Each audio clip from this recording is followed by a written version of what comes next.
सुखदेव जी से भी पहले कथा एक बार गोवर्धन के कुसुम सरोवर पर हो रही थी और वो कथा स्वयं श्री उद्धव जी महाराज सुना रहे थे और उस कथा का नियोजन, प्रयोजन और आयोजन भगवान के परपौत्र वज्रनाभ ने करवाया था। और उस कथा में श्री परीक्षित जी बैठे थे, लेकिन व्यास मंच पर बैठते ही श्री उद्धव जी महाराज ने जब पूरी श्रोताओं को देखा तो श्रोताओं में दृष्टि परीक्षित पर जाकर के टिक गई। बहुत ध्यान से सुनना। और परीक्षित को उन्होंने मंच पर बुलाया और परीक्षित को मंच पर बुला करके बोले, परीक्षित हम तुम्हें एक कार्य देना चाहते हैं। बोले क्या? तुम अभी कथा मत सुनो। परीक्षित तो रोने लगे, बोले ये कैसा कार्य है, मुझे कथा से वंचित क्यों कर रहे हैं आप? बोले नहीं परीक्षित, तुम इस पृथ्वी के एक भौम राजा हो। अगर तुम चाहते हो कि पूरी पृथ्वी जीवन काल तक कथा सुन सके तो तुम्हें एक कथा का त्याग करना पड़ेगा, तुम्हें यहां से जाना पड़ेगा। परीक्षित बोले पर क्यों?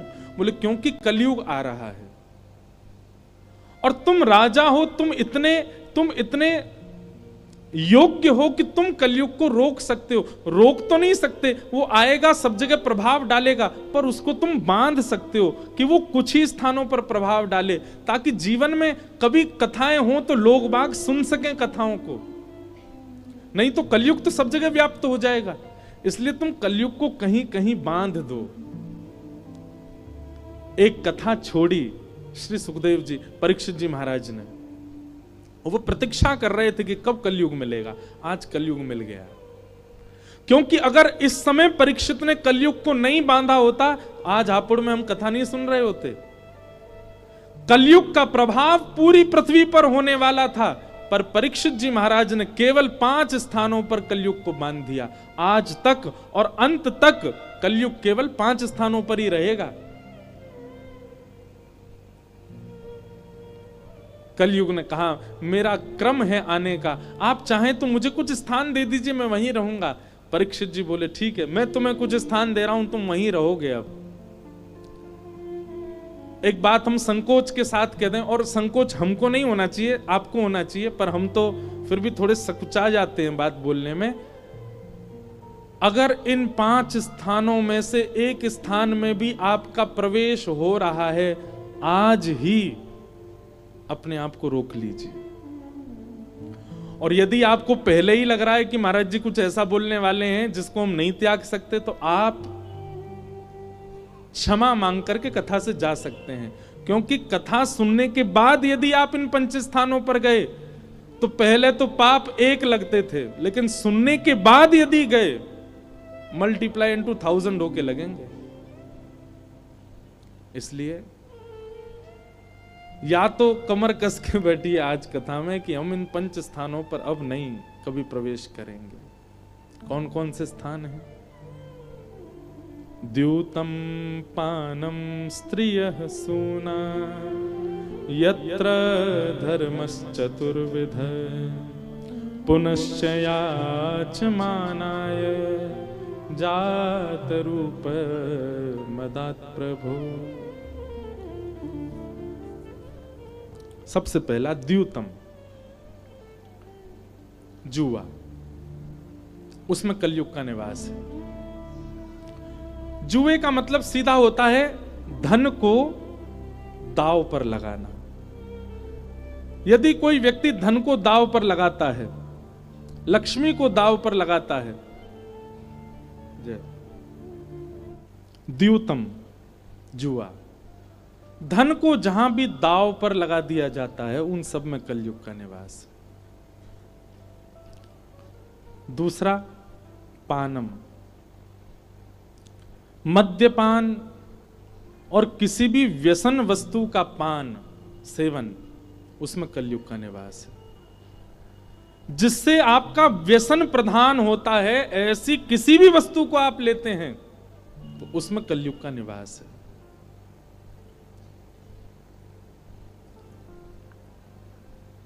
एक बात कहें, चाय भी एक प्रकार का व्यसन है। पहले हमको भी था ये व्यसन, अब छोड़ दिया। अब व्यसन नहीं है चाय का। अब तो देखो, उसको व्यसन मतलब वो चाहिए ही चाहिए, ये व्यसन होता है। लेकिन मिल जाए तो ठीक है, नहीं मिले तो कोई दिक्कत नहीं, ऐसी स्थिति में रहो। और ऐसी स्थिति हर वस्तु के प्रति रखो सिवाय ठाकुर जी के। भैया व्यसन करना ही है तो ठाकुर जी को कर लो, ठाकुर जी का व्यसन कर लो, श्री राधा नाम का व्यसन कर लो, कृष्ण नाम का व्यसन कर लो, ये तो चाहिए, या के बिना काम नहीं चलेगा। तो पहले तो हमें भी था, पर अब धीरे धीरे हमने छोड़ दिया। अब हमको कोई जरूरत फर्क नहीं पड़ता, मिले तो अच्छा, नहीं मिले तो कोई दिक्कत नहीं। पर यह भी एक व्यसन है। अब लोग बाग बड़े चतुर होते हैं, आपको पता है। एक जगह में यही बात कह रहा था, तो एक व्यक्ति मुझसे आके बोला, महाराज जी हम पीते हैं पर कभी कभी पीते हैं दूसरी वाली चीज। ताली कौन बजागो भाई, वाह।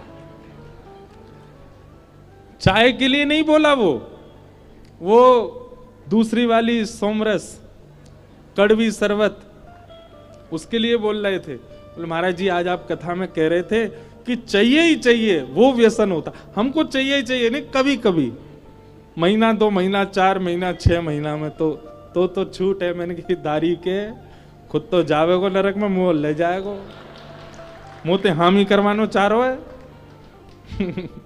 लोग बहुत चतुर होते। कथा इसलिए बड़ी समझ के संभल के करनी पड़ती है, लोग कहां से क्या बात ले जाएं।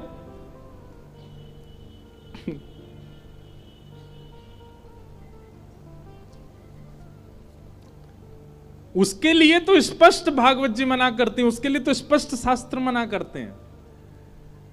हम तो छोटे व्यसनों की बात कर रहे हैं, जैसे चाय, जैसे कॉफी, जैसे ये कुछ ऐसे व्यसन हैं जो मिले ना मिले चले, ठीक है। वो तो बहुत बड़ा वाला व्यसन, वो साल में एक बार भी अलाउ नहीं है, जीवन में एक बार भी अलाउ नहीं है, नहीं करना। पानम, सीधी बात है कि देखो वो वस्तु पवित्र नहीं है। चाय में तो फिर भी दूध है, चीनी है, अदरक आदि है, ठीक है, थोड़ा बहुत नुकसान तो होता ही है उससे, पर अपवित्र तो नहीं है, वो तो अपवित्र ही है। आपका चित्त, आपकी जिह्वा, आप इससे कृष्ण भी बोलते हो, आप इस जिह्वा से राम भी बोलते हो, राम कृष्ण, इस जिह्वा से श्री राधा भी बोलते हो। मतलब आपकी जीभ जब श्री राधा बोलती है तो आपकी जिह्वा ही कीर्ति मैया का रूप धारण कर लेती है, तभी श्री राधा नाम का जन्म होता है। आप जब कृष्ण बोलते हैं आपकी जिह्वा ही यशोदा मैया है, तभी कृष्ण प्रकट होते हैं जीव पर। आप जब राम बोलते हैं आपकी जिह्वा ही कौशल्या मैया है। यह दायित्व है आपका कि आपकी जीव पर कोई अशुद्ध वस्तु ना जाए, क्योंकि नाम विराजमान हो चुका है इस जीव पर। और चित्त जो है यह भगवान का देवालय है, यहां ठाकुर जी विराजते हैं, मन में ठाकुर जी विराजते हैं। कितने भजन सुन लो, कितने पद सुन लो, सब जगह यही लिखा, कहां बैठे हैं ठाकुर जी? मन में बैठे हैं। और स्वयं भगवान गीता में कहते हैं, ईश्वरः सर्वभूतानां हृदय सेर्धुन तिष्ठति। हे अर्जुन, मैं सभी के हृदय में बैठा हूं। हम क्यों ऐसी वस्तु सेवन करें जो ठाकुर जी को निवेदित नहीं हो सकती? पानम, इसलिए उसमें पानम के अंदर मांस भक्षण भी आ जाता है। मांस भी नहीं खाना चाहिए, मांस भी नहीं खाना, अंडा भी नहीं खाना, आदि आदि ये सब दूषित वस्तु नहीं खानी। प्याज लहसुन खाने से पाप नहीं लगता, पर ठाकुर जी के प्रेमी जन, क्योंकि ठाकुर जी का भोग नहीं लगता इसलिए उसका परहेज करते हैं, उसको नहीं पाते, उसका त्याग करते हैं। और दूसरी बात यह है कि कहीं ना कहीं तामसिक स्थिति बढ़ती है पाने से, तामसिक विचार बढ़ते हैं। अगर आप कोई साधना कर रहे हैं, अगर आप कोई नियम कर रहे हैं और आप रोज प्याज खाते हैं, लहसुन खाते हैं, आपकी वो साधना पूर्ण नहीं हो पाएगी। कहीं ना कहीं आपकी इंद्रियां आपके वश से परे होती हैं तामसी वस्तुओं के सेवन से, इसलिए वो साधना में बाधा है। बाकी उससे पाप नहीं लगता, लेकिन मांस मदिरा आदि ये सब तो पाप के भाव हैं। तो द्यूतम यानी कि जुआ, पानम यानी कि सब समझ गए क्या, और तीसरा आया पर पुरुष और पर स्त्री संग। इन सबके प्रति विवाह के बाद एक पत्नी व्रत, विवाह के बाद एक पति व्रत, उसके बाद उपरांत किसी के। अब इसमें भी बड़े, एक आया मेरे से बोला विवाह से पहले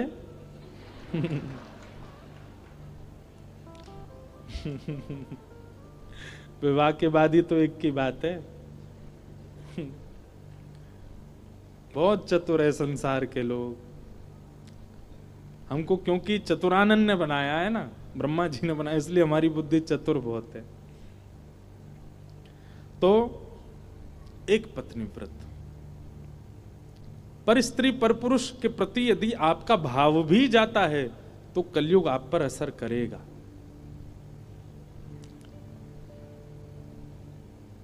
और चौथा स्थान है सूना, यानी कि हिंसा, विवाद, कलेश। कई बार ऐसा होता, आज ही महाराज जी कहां गए पता नहीं, दिख ही नहीं रहे। हम और महाराज जी बात कर, अब ढूंढो नहीं, देखो इधर ही। आज ही हम लोग बात कर रहे थे, कोई बात ऐसी सुनने में आई, मैंने महाराज जी रहने दो, 3-4 दिन की कथा और है। वैष्णव का स्वभाव है विवाद में नहीं पड़ना चाहिए। वैष्णव का स्वभाव है किसी जहां लग रहा हो कि कुछ भिड़ंत होगी, कुछ कलेश होगा, कुछ कहासुनी होगी, वैष्णव पहले ही शांत हो जाता, नहीं करता वो काम।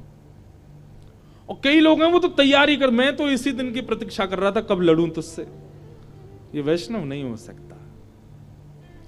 वैष्णव तो नजरअंदाज करना जानता है, वो तो भूलना जानता है, वो तो छोड़ना जानता है, वो आगे निकलना जानता है। पर कई लोग हैं एक ही जगह खड़े रहते हैं, नहीं बदला तो लूंगा तुझसे, मैं कह के तो मानूंगा, इसको इसकी करने का फल तो दूंगा। ये वैष्णव का स्वभाव नहीं होता, महासंसारी का स्वभाव है ये। भक्त तो लेट गो करता है, ठीक है जान दो यार, ठीक है जो हुआ सो, ठाकुर जी सब देखेंगे, ऐसे बन जाओ।